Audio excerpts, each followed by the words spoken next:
گزشتہ دو تین جمعوں سے اذان کے جواب دعا وغیرہ کا ذکر ہوا۔ اسی سے جڑا ہوا ایک چھوٹا سا اور عمل ہے،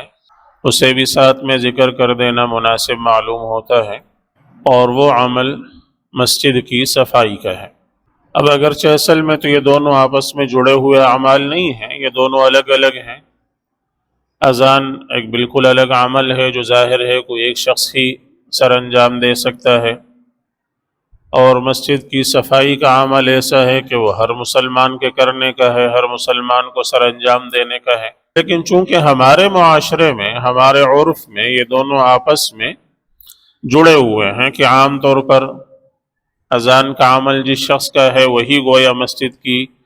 صفائی کی بھی ذمہ داری اٹھاتا ہے، وہ یہ عمل وہ سر انجام دیتا ہے،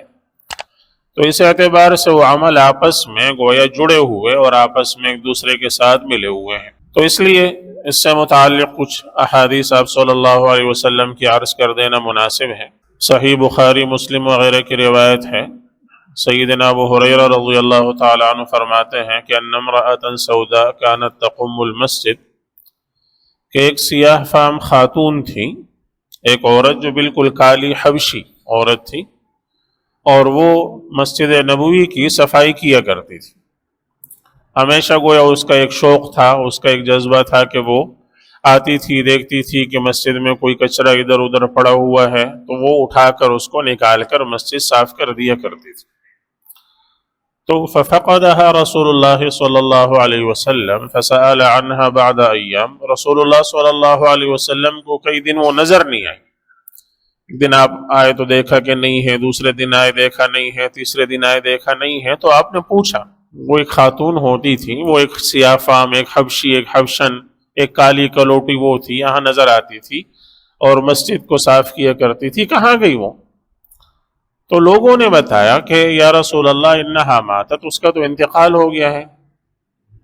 وہ مر گئی ہے، اس کا انتقال ہو گیا ہے۔ تو آپ نے فرمایا فہلا آذنتمونی، تم نے مجھے بتایا کیوں نہیں؟ تم لوگوں نے مجھے بتایا کیوں نہیں کہ اس کا انتقال ہو گیا ہے؟ تو آپ صلی اللہ علیہ وسلم اس کی قبر پر گئے، جس کو دفن کیا گیا تھا قبرستان میں، اس کی قبر پر گئے، فصلی علیہا، اور اس کی قبر پر آپ نے اس کی نماز جنازہ پڑھی۔ دوسری روایت میں ہے اس کا نام ام محجن آیا ہے کہ اس خاتون کا نام ام محجن تھا، اور وہ جب کئی دن تک نظر نہیں آئی تو آپ صلی اللہ علیہ وسلم ایک دن قبرستان پر سے گزر رہے تھے، تو قبرستان پر سے گزرتے ہوئے آپ نے ایک نئی قبر دیکھی، تو آپ نے پوچھا یہ قبر کس کی ہے، یہ نہیں نظر آ رہی ہے؟ تو لوگوں نے عرض کیا یا رسول اللہ یہ ام محجن کی ہے، وہ سیاہ فام کالی خاتون جو مسجد کو صاف کیا کرتی تھی، یہ اس کی ہے۔ تو آپ نے فرمایا کہ اچھا اس کا انتقال ہو گیا، تم نے مجھے بتایا نہیں؟ تو لوگوں نے عرض کیا یا رسول اللہ رات کے وقت اس کا انتقال ہوا تھا، تو کوئی ایسی اہم، ظاہر معاشرے کی کوئی ایسی اہم عورت بھی نہیں تھی، کوئی بڑے مرتبے والی، کوئی بڑے مقام والی، کوئی بڑی نمایاں شخصیت، کوئی بڑی اہم شخصیت، کوئی نامور، کوئی ایسی بہت قربان، کوئی ایسی تو نہیں تھی، ایک عام سی گویا سیاہ فام کوئی باندی تھی، تو ہم نے رات کے وقت آپ کو جگانا مناسب نہیں سمجھا، تو اس وجہ سے ہم نے رات ہی کو اس کی نماز جنازہ پڑھا دی اور اس کو دفن کر دیا۔ تو آپ صلی اللہ علیہ وسلم خود اس کی قبر پر آپ کھڑے ہوئے، صحابہ کرام کو پیچھے کھڑا کیا اور آپ نے وہیں قبر پر ان کی نماز جنازہ پڑھی۔ تو یہ اہمیت اس کو حاصل ہوئی کس وجہ سے کہ وہ مسجد کی صفائی کیا کرتی تھی۔ ایک کالا مرد حضرت بلال حبشی رضی اللہ تعالیٰ عنہ، سیاہ فام، چہرے سے کالے، کوئی بالکل حبشے کے، کوئی خوبصورت نہیں، ایک آزاد کردہ غلام، معاشرے کے معاشرتی اعتبار سے ایک نچلے طبقے، غلاموں کے طبقے سے تعلق رکھنے والے، لیکن اذان سے وہ جڑے رہے اور اس کی وجہ سے اللہ تعالیٰ نے ان کو وہ مقام اور مرتبہ عطا فرمایا کہ جو شاید بہت کم لوگوں کو ملا۔ اور دوسری یہ سیاہ فام خاتون ہے، ایک عورت ہے جو سیاہ فام ہے، کالی ہے، حبشن ہے، بدصورت ہے، لیکن اللہ کے رسول صلی اللہ علیہ وسلم کے ساتھ، اللہ تعالیٰ کی مسجد کے ساتھ تعلق رکھنے کی وجہ سے، اس کی صفائی کی وجہ سے اللہ تعالیٰ نے ان کو وہ مقام اور مرتبہ عطا فرمایا کہ جو شاید بہت کم لوگوں کو ملے، کہ رسول اللہ صلی اللہ علیہ وسلم اس کے بارے میں پوچھ رہے ہیں کہ وہ نظر نہیں آ رہی، وہ کہاں گئی؟ آپ کو بتایا جاتا ہے کہ اس کا انتقال ہو گیا ہے، تو آپ فرماتے ہیں بھائی تمہیں مجھے بتانا چاہیے تھا، تم نے مجھے بتایا کیوں نہیں؟ تم لوگوں نے مجھے بتایا ہی نہیں کہ اس کا انتقال ہو گیا۔ اور پھر اس کی جب نماز جنازہ نہیں پڑھی تو اس کی قبر پر جا کر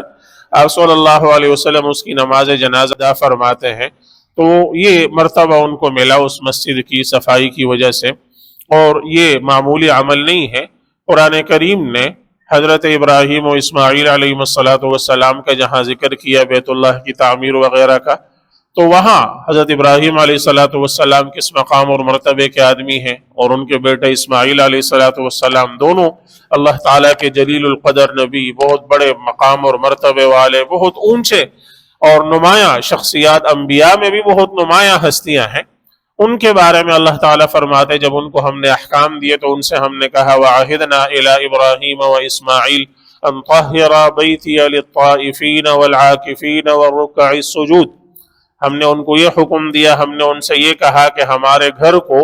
اعتکاف طواف کرنے والوں کے لیے، اعتکاف کرنے والوں کے لیے، نماز پڑھنے والے، رکوع سجدہ کرنے والوں کے لیے پاک رکھو، صاف کرو۔ انبیاء کو اللہ تعالیٰ اس کا امر فرما رہے ہیں، اس کا حکم دے رہے ہیں کہ ان سے ہم نے یہ کہا، ابراہیم علیہ السلام سے، اسماعیل علیہ السلام سے، کہ میرے گھر کو پاک کرو، صاف کرو، اور ظاہری طور پر بھی اس کو پاک صاف رکھو کہ ظاہری طور پر اس میں کوئی گندگی نہ ہو، باطنی طور پر کہ شرک وغیرہ کے جو اعتقادات لوگوں میں پھیلے ہوئے ان سے پاک صاف رکھو میرے گھر کو۔ کس کے لیے؟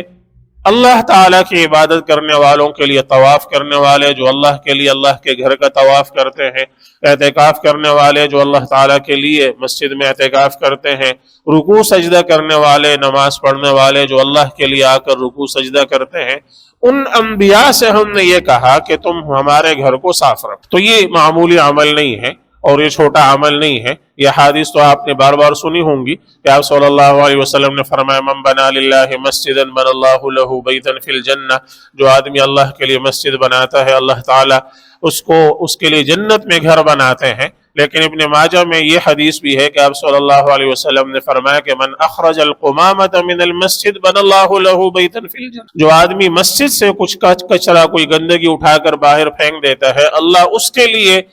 جو ہے وہ جنت میں گھر بناتے ہیں۔ اللہ تعالیٰ اس کے لیے جنت کے اندر گھر بناتے اس عمل کی وجہ سے۔ اب اگرچہ یہ حدیث اس درجے کی تو نہیں ہے جس درجے کی وہ مسجد بنانے والی حدیث ہے، وہ ساری صحیح حدیث ہیں، اور یہ ایک ہی حدیث ہے جو تقریباً حسن کے درجے کی ہے۔ لیکن بہرحال یہ ابن ماجہ کی حدیث ہے کہ آپ صلی اللہ علیہ وسلم نے فرمایا من اخرج القمامۃ من المسجد، جو آدمی مسجد سے کوئی گندگی، کوئی کچرا اٹھا کر باہر پھینک کر مسجد کو اللہ تعالیٰ کے لیے صاف کرتا ہے، بن اللہ لہ بیتا فی الجنہ، اس شخص کے لیے اللہ تعالیٰ جنت میں گھر بناتے ہیں، جنت میں اللہ تعالیٰ اس کے لیے گھر بناتے ہیں۔ اسی طرح ایک اور روایت میں آپ صلی اللہ علیہ وسلم نے فرمایا کہ ابن المساجد واخرج القمامۃ منہا، مسجدیں بنایا کرو اور اس سے کچرا وغیرہ دور کر کے اس کو صاف رکھا کرو، پاک کیا کرو۔ من بنا للہ مسجدا بن اللہ لہ بیتا فی الجنہ، جو اللہ کے لیے مسجد بناتا ہے اللہ تعالیٰ جنت میں اس کے لیے گھر بنائیں گے۔ فقال رجل یا رسول اللہ هذه المساجد التي تبنى في الطرق، اے اللہ کے رسول یہ جو راستوں میں مسجدیں بنائی جاتی ہیں ان کا بھی یہی حکم ہے؟ راستوں میں مثال کے طور پر آپ نے دیکھا ہوگا، آپ کہیں سفر میں جاتے ہیں تو کہیں راستے میں آپ اترتے ہیں تو کوئی چھوٹا سا ایک چبوترا سا بنا ہوا ہوتا ہے، ظاہر ہے راستوں کی مساجد جو ہوتی ہیں تو کوئی اس کا اہتمام تو نہیں کرتا، لوگ قافلے آتے ہیں، اترتے ہیں، 2 رکعتیں پڑھی، فوراً نکلے، اپنی گاڑی میں بیٹھے، اپنی بس میں بیٹھے، اپنی جو ہے سفر میں دوبارہ روانہ ہو گئے۔ تو عام طور پر وہ بہت چھوٹی سی اور راستے کے کنارے پر بہت ہلکی پھلکی سی اور ایک کمرہ سا بنا ہوا ہوتا ہے، چھوٹی سی جگہ ہوتی ہے۔ تو انہوں نے پوچھا یا رسول اللہ هذه المساجد التي تبنى في الطرق، یہ جو چھوٹی چھوٹی سی مسجدیں راستوں میں ہوتی ہیں ان کا بھی یہی حکم ہے؟ آپ صلی اللہ علیہ وسلم نے فرمایا نعم، ہاں ان کا بھی وہی حکم ہے۔ وَإِخْرَاجُ الْقُمَامَةِ مِنْهَا مُهُورُ الْحُورِ الْعِينِ، اور ان سے کچرا نکال کر ان کو صاف کرنا یہ حوروں کا مہر ہے۔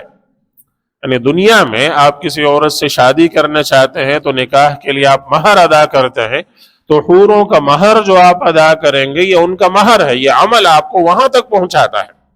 یہ عمل آپ کے لیے وہاں تک پہنچنے کا ذریعہ ہے، یہ حوروں کا مہر ہے۔ تو مسجدیں تو ظاہر ہے، چاہے بڑی ہے چاہے چھوٹی ہے، چاہے کوئی بہت عالی شان بنی ہوئی ہے چاہے کچی سی بنی ہوئی ہے تو سب اللہ کے لیے۔ چاہے اس میں ٹائل ہے سنگ مرمر لگا ہوا ہے چاہے نہیں لگا ہوا، کچی جو ہے وہ مٹی کی بنی ہوئی ہے چاہے وہ پکی اینٹوں کی بنی ہوئی ہے، تو سب اللہ کے لیے ہے، مقصد ان سب کا وہی ایک ہے، عبادت ان سب کے اندر ادا ہوتی ہے۔ تو جو ان پکی مساجد کا خیال رکھنے کا حکم ہے وہی ان کچی مساجد کا ہے، جو ان کے بنانے کا ہے وہی ان کے بنانے کا ہے۔ یہ نہیں ہے کہ یہاں تو آپ ان کو صاف ستھرا رکھیں، بہت خیال رکھیں، وہاں آپ سوچیں کہ ویسے بھی کچی مسجد ہے، کچی سی زمین ہے تو ادھر ادھر کچرا اس میں پڑا ہوا ہو، نہیں، آپ نے فرمایا کہ وہ بھی اسی طرح ہے۔ وَإِخْرَاجُ الْقُمَامَةِ مِنْهَا مُهُورُ الْحُورِ الْعِينِ، اور ان سے کچرے کو صاف کرنا یہ حور عین کا، حوروں کا مہر ہے جو تم ادا کرتے ہو۔ تو اس لیے یہ چھوٹا سا عمل بہت بڑا ہے، اور یہ ایک ایسا عمل ہے کہ ہر شخص کر سکتا ہے۔ آتے ہوئے آپ نے دیکھا کوئی ادھر ادھر کوئی ایسی چیز پڑی ہوئی ہے، کوئی کچرا پڑا ہوا ہے، کوئی کاغذ پڑا ہوا ہے، کوئی چھالیے کا ٹکڑا بچے پھینک دیتے ہیں آتے جاتے، تو اس کو جو ہے اٹھا کر صاف کر دیں، اور یہ چھوٹا سا عمل آپ کے لیے بہت اونچا اور بہت بڑا ہے اور بہت اونچے مرتبے تک پہنچانے والا ہے۔ اسی طرح آپ صلی اللہ علیہ وسلم فرماتے ہیں، حضرت واصل ابن اسقع رضی اللہ تعالیٰ عنہ نقل کرتے ہیں کہ قال رسول اللہ صلی اللہ علیہ وسلم، آپ صلی اللہ علیہ وسلم نے فرمایا، جنبوا مساجدکم صبیانکم ومجانینکم وخصوماتکم ورفع اصواتکم وسل سیوفکم وشراءکم وبیعکم، کہ آپ صلی اللہ علیہ وسلم نے فرمایا کہ اپنی مسجدوں کو بچائے رکھو، اپنی مسجدوں کی حفاظت کرو، جنبوا مساجدکم صبیانکم اپنے بچوں سے، ومجانینکم مجنون اور پاگل لوگوں سے، وشراءکم خریداری سے، وبیعکم بیچنے سے، وخصوماتکم آپس کے جھگڑوں سے، اور وسل سیوفکم تلوار اس میں سونتنے اور کھینچنے سے، اور وإقامت حدودکم اس میں حد قائم کرنے سے، ان چیزوں سے مسجدوں کو بچائے رکھو۔ وَجْعَلُوا عَلَى أَبْوَابِهَا الْمَطَاهِرَ وَجَنِّبُوهَا فِي الْجُمَعَةِ، اور اس کے دروازوں پر جو ہے وہ طہارت کے لیے جگہ بناؤ، اور جمعے کے دن اس کو خوشبودار بناؤ، اس میں دھونی دے کر اس کو خوشبودار بناؤ۔ تو یہاں آپ صلی اللہ علیہ وسلم نے یہ چند چیزیں ذکر فرمائی کہ جنبوا مساجدکم صبیانکم، اپنی مسجدوں کو بچاؤ چھوٹے بچوں سے۔ چھوٹے بچوں سے مراد ایسے چھوٹے بچے ہیں کہ جو اپنی گندگی طہارت کا خیال نہیں رکھ سکتے، ایسے اگر آپ نے ان کو لا کر بٹھا دیا اور انہوں نے مسجد کو ناپاک کر دیا، کوئی پیشاب پاخانہ کر دیا، تو بہت بڑا گویا مسجد ناپاک ہو جائے گی، لوگ عبادت کی جگہ اللہ تعالیٰ کا کر، تو اس سے ان کی حفاظت کرو، ایسے بچوں کو نہ لاؤ۔ باقی ایسے بچے جو نماز پڑھ سکتے ہیں، کچھ گندگی کا خیال رکھ سکتے ہیں، وہ ایسا نہیں ہے کہ ان سے گندگی بہہ جاتی ہے، نکل جاتی ہے، تو ایسے بچوں کو مسجد میں لانے سے منع نہیں ہے، بلکہ ان کو لانا چاہیے تاکہ وہ سیکھیں، آداب سیکھیں، نماز سیکھیں، اللہ تعالیٰ کی طرف ان کا شوق ہو، رغبت ہو، تو ان کی ممانعت نہیں ہے۔ تو ایسے بچے کے جو اپنی گندگی کا، پاکی کا، طہارت کا خیال نہیں رکھ سکتے، تو ایسے بچوں کو مسجدوں میں مت لاؤ، ان سے مسجدوں کو محفوظ رکھو۔ وَمَجَانِينَكُمْ مجنون پاگل لوگوں کو مسجد میں آنے سے روکو،